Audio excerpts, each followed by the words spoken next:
শিয়ালদা থেকে 3টে স্টপেজ পার করে রামপুরহাট। আর ট্রেনে আমরা কেমন মজা করলাম। হে হ্যালো ফ্যামিলি, আমি শান্তনুদেব। শিয়ালদা থেকে আমাদের ট্রেন ছিল রাত্রির 11টা 20-তে। সময় হতে মা তারার নামে আমাদের যাত্রা শুরু করি। যে যার সিটে এখন বসে আর ট্রেন শিয়ালদা ছাড়ছে।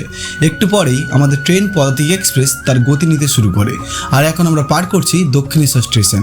আর ওই যে মা ভবতারিণীর মন্দির, যা দেখছি বালি ব্রিজ থেকে। ট্রেন তখন বর্ধমানের আগে, আর সমিতদা দেখি ঘুমাচ্ছে। আর আমরা 3 ভাই নিজেদের সিটগুলো লোককে দান করে চলে আসি গেটে। আর ট্রেনের সে কি স্পিড! বর্ধমান ছেড়ে আসার পর এই ট্রেনের নেক্সট স্টপে ছিল বোলপুর শান্তিনিকেতন। আর এই নতুন স্টেশনে পা না রাখলে হয়। আবার উঠে পড়ি ট্রেনে, আর আমরা 3 জন গেটে বসে আড্ডা দিচ্ছি। তবে রাতের এই জার্নিটাও অনেক সুন্দর। ভাইদের সাথে রাতের এমন একটা জার্নি সত্যিই নিজেকে ফ্রি করার জন্য দরকার ছিল। আমাদের নেক্সট স্টপেজ রামপুরহাট, তাই নামার জন্য ব্যাগ নিয়ে সবাই রেডি। চলে আসে আমাদের স্টেশন, আর এক এক করে সবাই নামছে।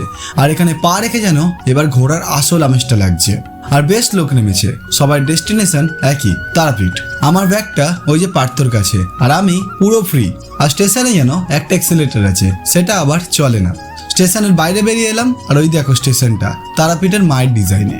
আর এখানে নেমে আমার যে কি যে মজা লাগছে কি বলি, আলাদা এক্সাইটমেন্ট। ওখান থেকে একটু হেঁটে আসতে হয় একটা গাড়ি স্ট্যান্ডে। এই গাড়িগুলোকে কি বলে আমার ঠিক জানা নেই। এটা করে যেতে হবে তারাপীঠ, সেখানেই হোটেল মন্দির সবকিছু। তো আমরা এখন যাই, দেখা হচ্ছে একেবারে মন্দিরের সামনে। টাটা।